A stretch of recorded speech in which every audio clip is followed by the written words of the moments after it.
जय हिंद जय बिहार। आज देखिए क्लास 10 का बहुत ही इंपॉर्टेंट लेसन है,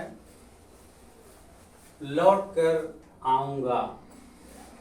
एक कविता है, इसके राइटर हैं जीवनानंद दास। शीर्षक से बहुत सारे चीज स्पष्ट हो रहे हैं। लौट कर आऊंगा, क्या बोलूं, दुर्लभ मानुष जन्म है, देह न बारंबार। ये शरीर बहुत मुश्किल से हमें प्राप्त हुआ है और ये बार बार नहीं मिलेगा। ये जो परमात्मा ने हमें शरीर दिया है, हम इसका सदुपयोग करें, सही उपयोग करें। अपनी मिट्टी, अपने देश, अपने परिवार के प्रति प्रेम रखें, समाज सबों के प्रति भाईचारे का एक भाव रखें। इस कविता से बहुत सारे हमें सीखने को मिल रहे हैं, बहुत सारे संवाद मिल रहे हैं, बहुत सारे मैसेज मिल रहे हैं। ये कवि अपने बंगाल के प्रति, जहां उनका जन्मभूमि है, एक मार्मिक चित्रण किए हैं उसके सौंदर्य का, उसके मनमोहक दृश्य का। बंगाल के मनमोहक दृश्य का बहुत ही मार्मिक चित्रण, जैसे लगता है मैं सजल आंखों से उसे साफ दर्शन कर रहा हूं। इस तरह का दृश्य बंगाल की नदियों का, खेत खलिहानों का, धान से बड़े लहलहाते खेतों का, पाल के नावों का, जो मार्मिक चित्रण किया है कटहल के पेड़ के झूलों का। कुछ प्राकृतिक सौंदर्य में यहाँ कुछ पक्षी का भी वर्णन किए हैं, जो महत्वपूर्ण रूप से है, या नहीं तो हम लोग पढ़ेंगे ही तो देखेंगे। तो बंगाल के प्राकृतिक दृश्य में वहां प्राकृतिक सौंदर्य के साथ साथ तमाम जंतुओं के कुछ प्रमुख कुछ हैं, उन सबके बारे में कवि ने बताया है और उन सबका महत्व हमें समझना चाहिए, सबों की रक्षा करनी चाहिए। इसलिए उस कवि का जो लक्ष्य है हम सब पूरा करें और हम लोगों को भी अपने देश के प्रति, अपनी मिट्टी के प्रति प्यार होना चाहिए। हमें बहुत दुख होता है कि जिस देश में रहते हैं, विदेश जाते हैं तो उसका अपमान करते हैं। ऐसे लोगों को क्या कहा जाए कि अपने माता पिता को गाली देते हैं। कुछ लोग अपने राज्य में रहते हैं और राज्य का अपमान करते हैं। ऐसे लोगों को इस राज्य से चल जाए तो ज्यादा बेहतर होगा, कम से कम बदनामी तो नहीं होगा। ये मेरा राज्य, ये मेरा देश, मेरा माँ बाप है, मेरे माता पिता हैं। इस मिट्टी से, इसी देश की मिट्टी, इसी बिहार की मिट्टी मेरे शरीर में लगा है, इसलिए प्यार है। मैं इन सबको हिदायत देता हूँ कि मेरे बिहार की बदनाम करने का कोशिश ना करें, शायद हो सके हम ना सह सकें। इसलिए ये बिहार की मिट्टी ने मेरे माता पिता को जन्म दिया, मेरे पूर्वजों को जन्म दिया, बड़े बड़े गणितज्ञों को जन्म दिया, आध्यात्म गुरुओं को जन्म दिया। बिहार में क्या नहीं है, आध्यात्म गुरु का खजाना है। ये मेरा बिहार धरोहर है, गणितज्ञों का खजाना है। यहाँ क्या नहीं है जो कहते हैं कि बिहार में कुछ नहीं है। मुझसे एक ही सवाल पूछते हैं कि बिहार में क्या नहीं है। आपकी आंखें चकाचौंध हो गई है, इसलिए आपको दिखता नहीं है। ये बिहार मेरे माँ बाप को जन्म दिया, इसलिए ये जन्नत है, ये स्वर्ग है। इसलिए मैं सलाह देता हूँ कि आप भी मानिए, ये मेरा बिहार प्रेम है, मेरा माँ बाप है, ये मेरे वतन की छाया है, ये मेरा शरीर उसी का देन है। इसलिए इसे अपमानित ना करिए, इसे गौरव बढ़ाइए। बिहार ने बुद्ध जैसे धरोहर को दिया, जो दुनिया को सिखलाए, दुनिया को ज्ञान दिया। और सबसे बड़ी चीज, आज जिसके बल पर चाइना चमक रहा है, मार्शल आर्ट, वो हमारे देन भगवान बुद्ध का है। अगर नहीं जानते तो जान लीजिए, बुद्ध हस्तकला उन्हीं का लिखा हुआ है। अब बहुत सारी चीजें हैं। देखिए, अगर कवि अपने बंगाल के प्रति प्रेम जाहिर करता है तो फिर मेरा बिहार भी कम क्या है। ये क्रांति का धरोहर रहा है बिहार। तो बहुत सारी चीजें हैं। आइए हम अपने तरफ बढ़ते हैं। कविता में कवि कहते हैं, लौट कर आऊंगा फिर कहां, बंगाल में, क्योंकि ये कवि बंगाल के हैं। रविंद्रनाथ टैगोर के बाद ये बंगाल में जो एक प्रेरणादायक स्रोत बना, वो ये हमारे कवि ने एक अच्छा कविता और बहुत कुछ दिए हैं हमारे देश को भी। जब अपने बंगाल को दिए तो मतलब देश को दिए। इनका जन्म 1899 में हुआ था, लेकिन दुर्घटना होने के कारण 1824 में दुर्घटना उपरांत इनकी मृत्यु हो गई। 1854 में इनके कई रचनाएं हैं, जिनमें वनलता सेन एक रचना है जिसमें 1952 में इनको सर्वश्रेष्ठ काव्य ग्रंथ का पुरस्कार मिला। बहुत सारी रचनाओं में एक वनलता सेन उनकी रचना है जिसमें 1952 में सर्वश्रेष्ठ काव्य ग्रंथ का उन्हें पुरस्कार मिला है। हिंदी के जो कवि हैं प्रयाग शुक्ल, उन्हीं के द्वारा बांग्ला में रचित जो भाषा था, ये कविता था, उनको भाषा को रूपांतरित करके और ये कविता लिखा गया है, लौटकर बंगाल आऊंगा। हमारे इसलिए महात्मा गांधी ने शिक्षा और संस्कृति में कहा भी है कि जो बड़े बड़े राइटरों हैं उनके लिए जो बंगला में लिखा है, हमें बंगला पढ़ने की आवश्यकता नहीं, गुजराती में लिखा है गुजराती पढ़ने की आवश्यकता नहीं, इंग्लिश में लिखा है इंग्लिश पढ़ने की आवश्यकता नहीं है। हम उसे अपनी भाषा में अनुवाद करके और हम पढ़ सकते हैं। अगर हिंदी में है उसे गुजराती में कर देंगे, गुजराती लोग पढ़ लेंगे, तमिल में है हिंदी में कर देंगे, हिंदी वाले लोग पढ़ेंगे, इंग्लिश में शेक्सपियर की रचना हम उसे हिंदी में अनुवाद करके हिंदी में उस ज्ञान सरोवर में डूब जाएंगे, उसका रसपान करेंगे, हासिल करेंगे उस ज्ञान को। तो किसी भाषा को जानना जरूरी नहीं है ज्ञान के लिए। अब आगे भाषा को रूपांतरित कर दिया गया, अब इनका जीवनी लगभग शेष। अब आगे देखते हैं। इस कविता में बहुत ही बेहतरीन तरीका से कुछ बताया गया है। जैसे हमने कहा, दुर्लभ मानुष जन्म है देह न बारंबार, ये शरीर बार बार प्राप्त नहीं होगा। लेकिन हमारे जो कवि हैं उनको बंगाल के प्रति इतना प्रेम है, इतना प्रेम है, इतना प्रेम है, उस मिट्टी से इतना लगाव है, वहां की छाया, कटहल के बाग, धान के लहलहाते खेत, नदियां, पाल वाले नाव, वहां के पक्षी, क्रौची, सारस, क्या बताऊं, बहुत सारी चीजें। इतना प्रेम है इनसे कि कवि कहते हैं कि अगर मेरा पुनः जन्म हुआ तो मैं उसी बंगाल में लौट कर आऊंगा। और मैं भी कहता हूं कि अगर मेरा पुनः जन्म हुआ तो मैं पुनः इसी बिहार की धरती पर, मैं इसी बिहार की पावन धरती पर चाहे किसी भी चीज में जन्म लूं। मेरी परमात्मा से ऐसी विनती है कि हमें भी अपने मिट्टी में जन्म दे फिर से दोबारा, ताकि मैं इस ऋण से मुक्त हो सकूं। अभी भी मैं प्रयास कर ही रहा हूं इस मिट्टी के, लेकिन माँ और मिट्टी का कर्ज आज तक किसी ने चुकाया ही नहीं है जो हम चुका पाएंगे। शायद हमारे शहीद भगत सिंह, चंद्रशेखर आजाद जैसे लोग इस मिट्टी का कर्ज चुका दिए होंगे, हमें ऐसा लगता है। हर लोगों को देश के प्रति इतना प्यार होना चाहिए। आगे है, इस नश्वर शरीर के बाद भी कवि बंगाल की मिट्टी के प्रति समर्पण और असीम श्रद्धा प्रकट किए हैं। कुछ चीजें हैं जो हम यहाँ पहले किताब पढ़ा देते हैं और तब हम इस पर पुनः प्रकाश डालेंगे आपको, तो बहुत ज्यादा मजा आएगा और पढ़ने में ज्यादा दिलचस्पी लगेगा।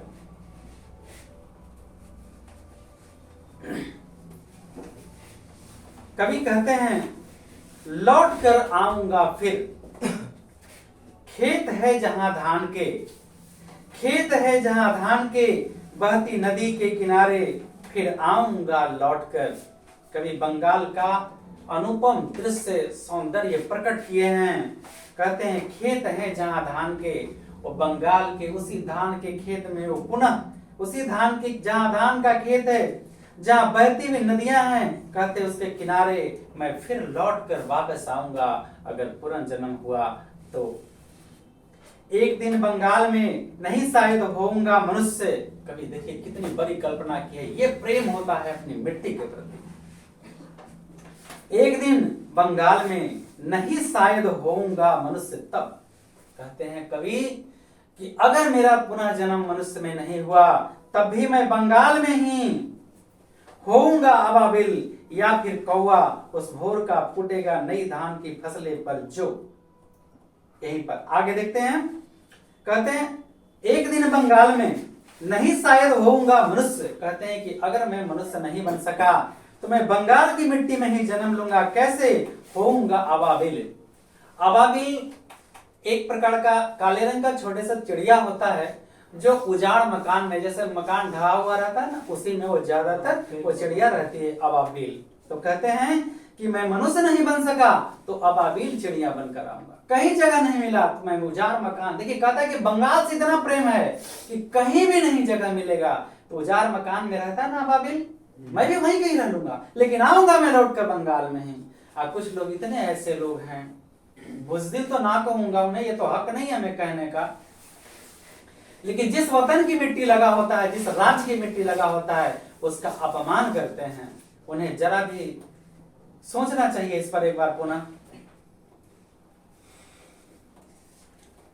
या फिर कौवा उस भोर का, कहते हैं कवि कि अबाबेल में नहीं हो सका तो सुबह सुबह कौवा काम काम करके उठाता है ना सबों को, उठाता है कि नहीं? कहता है मैं दुनिया को, मतलब बंगाल वालों को मैं कौवा बनकर जगाने आऊंगा, भले हमें वो कुछ कह दे मगर आऊंगा। मतलब कवि का कहना है कि जिनकी आत्माएं अपने देश के प्रति, अपने राज्य के प्रति सो गया है, मैं उन्हें जगाने आऊंगा। एक बार तो कवि कविता लिख करके उनकी सोई हुई आत्मा को, बंगाल वालों को जगाना चाहता है और कहता है कि अगर शरीर में त्याग भी दिया तो दोबारा अबाबिल बनकर आऊंगा, कहीं उजड़े खंडहर में रह लूंगा, कौवा बनकर आऊंगा, मैं लोगों को जगाऊंगा कि बंगाल के प्रति प्रेम रखें, जागो उठो, एक नई जिंदगी, नया सवेरा लो, अपने देश को आगे ले चलो, आगे बढ़ाओ। कवि का कितना बड़ा सोच है। या फिर कौवा उस भोर का, भोर मतलब नया सवेरा, नया जिंदगी, नया सवेरा।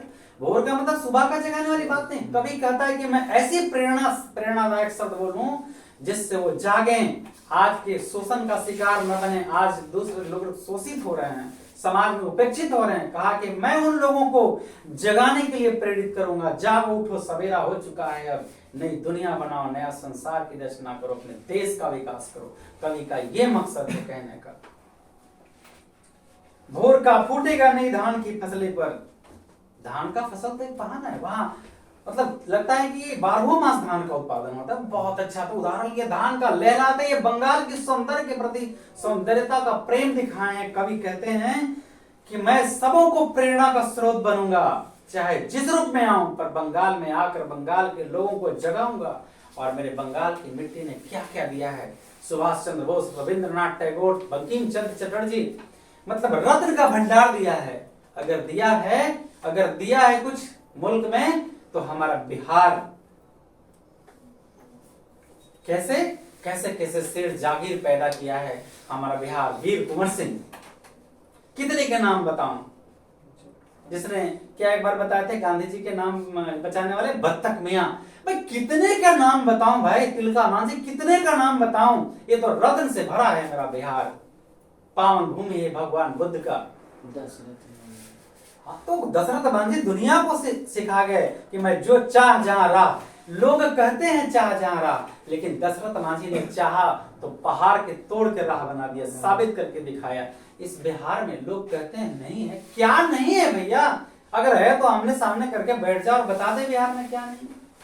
गाली देते हो बिहार को, खाते हो बिहार का, सब कुछ करते हो बिहार में, थोड़ा सा भी अगर हया है तो छोड़ दे बिहार, मेरे बिहार, फिर देखिए कैसे चमकता है। वरना इसमें रोशनी लगाने का काम करो, इससे अपमानित नहीं करो।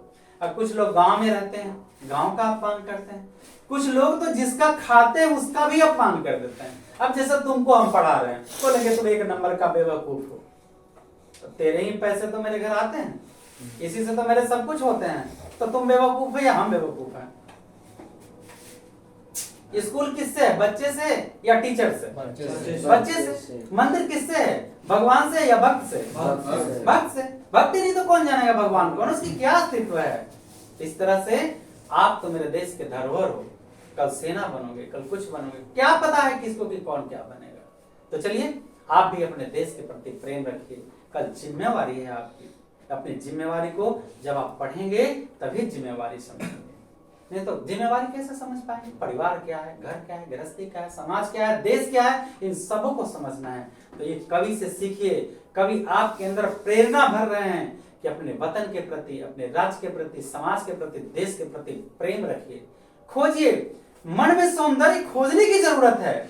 जिसका मन शुद्ध है आप भी शुद्ध हो, जिसका मन ही गंदा है वो अच्छा कैसे सोचेगा मेरे बिहार के बारे में। सबसे पहले तो उसका मन गंदा है, तो मन गंदा है तो फिर बिहार मेरा अच्छा कैसे हो जाएगा। जिस दिन उसका मन अच्छा हो जाएगा उस दिन मेरा बिहार अच्छा हो जाएगा। कौन गंदा नहीं है भाई, कौन नहीं है, किसी में गलतियां नहीं है। पहले अपनी उंगलियां उठाकर देखे। कोहरे के पालने से कटहल की छाया तक भरता पंग आऊंगा एक दिन। कहते हैं जैसे कोहरा रहता है ना, तो लोग कटहल के पेड़ में क्या लगाते हैं, झूला वगैरह। तो कहता है कोहरे के पालने से, मतलब कि कटहल के पेड़ में झूला वाला लगा के झूलेंगे, कोहरे के पालने से कटहल की छाया तक, चाहे कटहल के पेड़ की छाया हो या उसमें लगा हुआ पलना हो, देखता हुआ कोहरा हो, किसी भी रूप में, पर मैं बंगाल में लौट कर आऊंगा। आऊंगा एक दिन, बनकर शायद हंस या किसी किशोरी की घुंघरू की लाल पैरों में। बनकर शायद हंस, कवि कहता है कि अगर नहीं बन सका कौवा, नहीं बन सका अबाबिल, तो मैं हंस बनकर भी आऊंगा। हंस सारस पक्षी एक तरह का क्रौंची भी होता है, मतलब इसके बारे में, क्रौंच पक्षी जो होता है ना, तो क्रौंच पक्षी क्या होता है, क्रौंच जो है अपनी क्रौंची से रात्रि में बिछड़ जाता है, इसके बारे में बात है, ठीक है। यहां लिखा है हंस, तो कहता है बनकर शायद हंस, तो हंस क्या करता है, हंस जल क्रीड़ा करता है, पानी में तैरता है ना, कितना उसका मनमोहक दृश्य होता है तालाब में। एक बार क्या हुआ था, धृतराष्ट्र के अंधा होने का क्या कारण था, हमें पूर्व जन्म का भी कर्म फल मिलता है, तो कहते हैं ऐसा नहीं होता, बहुत बड़ा ज्ञानी लोग कहते हैं जिनके पास बहुत सारे साइंटिस्ट हैं, बहुत बड़ा दिमाग, वो कहते हैं ऐसा ही होता नहीं, उनके लिए तो बाप भी नहीं होता होगा, तो भी नहीं होता है, कल्पना है, क्या है, होता है क्या है, ऐसा शब्द नहीं बोलना चाहिए, लेकिन फिर भी ऐसा नहीं होता है। हर कुछ हमें दिख जाए, परमात्मा में दिख जाए, अरे दुष्ट आत्मा, हम जैसे दुष्ट आत्मा सुबह से लेकर शाम तक गलत ही करते रहते हैं, गलत ही बोलते रहते हैं, गलत सीखते हैं, गलत सिखाते हैं, गलत खाते हैं, गलत पीते हैं, और फिर कहते हैं परमात्मा हमें दिख जाए। जो ऋषि मुनि न जाने कितने वर्षों तक तपस्या किए तो परमात्मा की अनुभूति हुई, हम जैसे दुष्ट प्राणियों को परमात्मा दिख जाएंगे। तो क्या कहता है, बनकर शायद हंस में किसी किशोरी की घुंघरू का लाल पैरों में, यानी कह रहा है कवि कि मैं हंस बनकर भी बंगाल में आऊंगा, पर आऊंगा किसी किशोरी का घुंघरू लाल पैरों में। अब यहां दो बातें, किशोरी मतलब होता है युवती, मतलब सियाना, तो क्या होता है, एक बात और आप जानते हैं, यहां कवि के लिखने का बहुत बड़ा बात है, सागर सा गहराई है। बंगाल में सबसे पहला बात है कि वहां अगर एक लड़की ही है तो वही उसके संतान है, नहीं कि बेटा होगा नहीं, एक ही लड़की, लेकिन कला सरस्वती साक्षात विराजमान रहती है उस पर। नृत्य कला मतलब हारमोनियम, वाद्य यंत्र, ये सारे चीज बजाने का हुनर उसमें होता है, डांस वगैरह सब कुछ का हुनर होता है। वहां मैंने बंगाल गया तो देखा कि 3 किलोमीटर के परिधि में केंद्रीय विद्यालय है, शिक्षा का धरोहर है बंगाल, ज्ञान का धरोहर है, सांस्कृतिक का धरोहर है। यहाँ तो हम लोग सिर्फ औरतों को क्या समझते हैं, वहां बंगाल में लेडी लोग विद्वान है, बहुत विदुषी, मतलब बहुत ज्ञान उनके पास, वो पूजा पाठ तक कराती हैं। सोचिए, तो कह रही हैं क्या कवि कि किशोरी के घुंघरू, जब घुंघरू डांस करने वाले लोग क्या करते हैं कि लाल कपड़े में घुंघरू बांधते, सब देखने में अच्छा लगता है। तो कवि देखिए कहां पहुंच गया, जहां ना पहुंचे रवि वहां पहुंचे कवि। बनकर शायद हंस, कवि कहता है कि नहीं जीवन में मनुष्य बन सका तो हंस बनकर ही बंगाल में आऊंगा, तैरूंगा अपने नदियों में किसी किशोरी की घुंघरू के लाल पैरों में, नहीं तो किसी युवती जो है उसके पैर में घुंघरू बनकर आके थिरकूंगा, पर मैं आऊंगा बंगाल में। तैरता हुआ बस दिन भर पानी में, गंध जहां होगी ही बड़ी घास की, कहता है कवि कहते हैं कि मैं आऊंगा बंगाल में, तैरता रहूंगा पानी में, जहां गंध हो, सुगंध हो, घासीली जगह हो, घास की आऊंगा मैं, नदियां मैदान के बुलाएंगे। कहता है कि बंगाल की मैं नदियों में भी आऊंगा, किसी रूप में भी आऊंगा, जब बंगाल बुलाएंगे मैं आऊंगा। अगर बंगाल की मिट्टी से हमें प्रेम है और अगर बंगाल ने बुला लिया दोबारा तो मैं बंगाल में ही आऊंगा, बंगाल में ही आऊंगा। जिसे नदी धोती ही रहती है पानी से, इसी हरे सजल किनारे पर, सजल मतलब जल से व्याप्त है। वहां देखिएगा खेतों में, धान के खेतों में एकदम पूरा जल भरा रहता है, हरा भरा खेत होता है धान का, उसमें मछलियां क्या कौवे, मतलब बहुत सारे पक्षियों धान के खेत में मतलब लगे, बहुत मनमोहक दृश्य होता है। जब मैं गया तो देखा, मैं यहाँ देखते ही रह गई उस दृश्य को। तो कवि कहता है जिसे नदी धोती ही रहती है पानी से, इसी हरे सजल के किनारे करती कि जहां नदियां जल युक्त रहती है, उस किनारे पर भी, पर मैं आऊंगा लौट कर बंगाल में ही। शायद तुम देखोगे शाम की हवा के साथ उड़ते एक उल्लू को। कवि अब कह रहा है कवि कि मैं ये कुछ नहीं बन सका, किनारे नहीं बन सका, कौवा नहीं बन सका, अबाबिल नहीं बन सका, पैरों की घुंघरू नहीं बन सका, युवती के पैरों के घुंघरू भी नहीं बन सका। तो यहाँ पैरों के घुंघरू से बहुत सारे ताल्लुक रखते हैं, पर उतना डीप में नहीं जाऊंगा। तब कभी कहते हैं शायद तुम देखोगे शाम की हवा के साथ उड़ते हुए उल्लू को। यानी कवि कहता है कि मैं बोलूं कि कवि कहता है, किसी को कहता है उल्लू कहीं का, तो उल्लू कब देखता है? तो कवि कहता है चाहे तुम कुछ भी कह दो, मैं उल्लू बनकर भी बंगाल की मिट्टी में आने के लिए तैयार हूं। कितना प्रेम है कवि को। शायद तुम सुनोगे कपास के पेड़ पर उसकी बोली। कवि कहता तो जो उल्लू होता है वो कह रहा है कि अगर मैं उल्लू भी बनूंगा, कपास के पौधे पर फूल पर मैं बैठकर लोगों को रातों में डरावनी बातें सुनाऊंगा, पर मैं बंगाल में आऊंगा। वो डरावनी का मतलब हुआ कि कभी ये कहना चाहता है मैं तुम्हें एहसास दिलाऊंगा कि मेरा बंगाल क्या था, क्या बनाना है इस बंगाल को, क्या बनाना है इस वतन को। मैं तुम्हें जगाते रहूंगा उल्लू बनकर ही। सुबह में कौवा बनकर भोर में जगाऊंगा, रात में उल्लू बनकर जगाऊंगा। मैं तुम्हें जगाऊंगा और प्रेरणा दे रहूंगा मेरे बंगाल क्या है, इस धरोहर को कैसे बचा के रखोगे। कितना प्रेम है कवि को बंगाल से। आप लोग को प्रेम है अपने बिहार से? उल्लू कपास के पेड़ पर बैठ करके और बोलेगा तो रात में डरावना लगता है। उल्लू के बोली डरावना लगता है, डरावना ही सही, पर मैं आऊंगा बंगाल में। घासली जमीन पर फेंकेंगे मुट्ठी भर भर चावल, शायद कोई बच्चा उबले हुए। कहता है कि कुछ भी एक तरह से घासली मतलब घास से भरे हुए जमीन पर कोई मुट्ठी भर के चावल भी अगर फेंक देगा कोई बच्चा उबला हुआ, देखोगे रूपसा के गंदले जल से पानी में। वो कहता है कि चाहे उबला हुआ चावल के रूप में आऊंगा, चाहे किसी रूप में आऊंगा। मतलब चावल के दाना फेंक दीजिएगा तो उसका कोई मूल्य है नहीं ना। तो कहता है कि हम किसी रूप में भी पर बंगाल में ही आऊंगा। रूपसा नदी के गंदले पानी में, रूपसा एक नदी है, तो कहता है कि रूपसा नदी में जो पानी है उसी के रूप में आऊंगा, पर किसी रूप में मैं बंगाल में लौटकर आऊंगा। नाव लिए जाते एक लड़की को उड़ते फटे पाल की नाव में। देखोगे कि उड़ते हुए फटे हुए पाल के नाव के रूप में भी अगर हम रहें तो बंगाल में ही आएंगे। कवि का कितना बड़ा कल्पना है। लौटते होंगे रंगीन बादलों के बीच, सारस अंधेरे में होऊंगा मैं उन्हीं के बीच में देखना। अरे बाप रे बाप, वहां जो क्रॉस की बात की है, यहाँ क्रॉस का बात है। लौटते हुए रंगीन बादलों के बीच, जब शाम हो जाता है, जब शाम के नहीं देखते हैं कि बादल जैसा लगता है मौसम, अब बादल से आ गया मतलब सूरज ढल जाता है, तो सारस मतलब जो क्रौच पक्षी है, क्रौच और क्रौची, वो अंधेरे में जैसे ही अंधेरा होने लगता है वो क्रौच बिछड़ जाता है क्रौची से। कहता मैं क्रौच बनकर भी आने के लिए तैयार हूँ, अपनी पत्नी के वियोग में भी रहूंगा पर बंगाल में ही आऊंगा।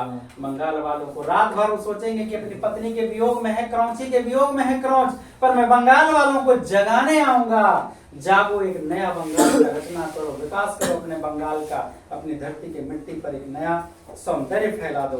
कहता है लौटते होंगे रंगीन बादलों के बीच, सारस अंधेरे में होऊंगा मैं उन्हीं के बीच में देखना। कहते हैं कि सारस जो क्रौच पक्षी है उसी रूप में भी मैं आऊंगा, मगर मैं आऊंगा, इतना प्यार है हमें बंगाल से।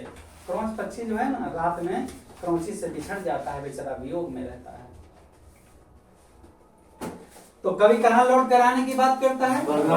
हाँ, कवि बंगाल में लौट कर आने की बात करता है। उस बंगाल में जहाँ लहलहाते खेत, धान के खेत, हाँ, कल कल करती नदियां, पाल वाले नाव, इस प्राकृतिक सौंदर्य में कभी लौट कर चाहे किसी भी रूप में जन्म ले पर आने की बात करता है। चाहे अबाबिल बनकर, चाहे कौवा बनकर, चाहे उल्लू बनकर, चाहे किसी रूप में भी सारस पक्षी बनकर, मगर बंगाल में आने की बात करता है। ये कवि का अपने वतन, अपने राज्य के प्रति हार्दिक प्रेम स्नेह प्रकट करता है। हर लोगों को अगर अपने देश के प्रति इतना प्रेम हो जाए तो देश कहां से कहां आगे बढ़ जाएगा। अब कुछ मुख्य बातें हैं यहाँ जो जरा हम देखें। पुनः जन्म लेकर धान के खेत में विचरण करने की बात कवि करते हैं। कोहरे में पालने से कटहल की छाया तक मस्ती करने की बात करते हैं कवि, पर बंगाल में ही आने की बात करते हैं कवि। किशोरी अपने लाल पैर में घुंघरू बांधकर थिरकती रहती है, इस रूप में जहाँ फूलों की गंध से भरा होगा वातावरण, इस रूप में किसी भी रूप में, पर बंगाल में ही लौट कर आने की बात करता है कवि। कवि ऐसे काव्य की रचना करना चाहता है जिससे पाठक का मधुर भाव रसपान करे, मतलब बंगाल के प्राकृतिक सौंदर्य का रसपान करे और बंगाल को एक बार देखने की इच्छा हो जाए। मेरी तो इच्छा है इस बंगाल की धरोहर को मैं अपने बिहार में ही ले आऊं, ताकि मेरा बिहार उसी तरह बन जाए। आप लोग पढ़ो और मेहनत करो, आगे बढ़ो। कवि का जन्म भूमि के प्रति उत्कृष्ट प्रेम प्रकट करता है। उल्लू के रूप में भी कवि जन्म लेना चाहता है, रात में उड़ान भरना चाहता है और कपास के पौधे से डरावनी आवाज भी, पर चाहता है कवि कि मैं बंगाल में ही जन्म लूं। रूपसा नदी के गंदे पानी में फटे हुए पाल वाली नाव और खेत देखने पर भी महसूस करिएगा कि वही है, पर मैं लौट कर बंगाल में ही आऊंगा। क्रोध पक्षी के रूप में, यानी किसी भी तरह से किसी भी हालत में कवि बंगाल में ही लौटकर जन्म लेने की बात करता है। ये कवि का असीम प्रेम प्रकट होता है अपने बंगाल के प्रति। तो सवाल आएगा, कवि किस बंगाल में लौट कर आने की बात करता है? कवि किस बंगाल में लौट कर आने की बात करता है? लहलहाते धान के खेत, कलकल करती नदियां, है ना, ये सब धान प्राकृतिक सौंदर्य से भरा हुआ क्षेत्र। तो कवि इस तरह कल्पना करता है, यानी आपके अंदर अपने देश के प्रति प्रेम भाव जागृत करने का कवि का मुख्य उद्देश्य है। तो आप भी अपने देश के प्रति जागृत हों, समाज के प्रति, गांव के प्रति, राज्य के प्रति जागृत हों और अपना गौरव, अपने देश का गौरव बढ़ाएं। आप लोग दिल लगा के पढ़ाई करें। जय हिंद, जय बिहार।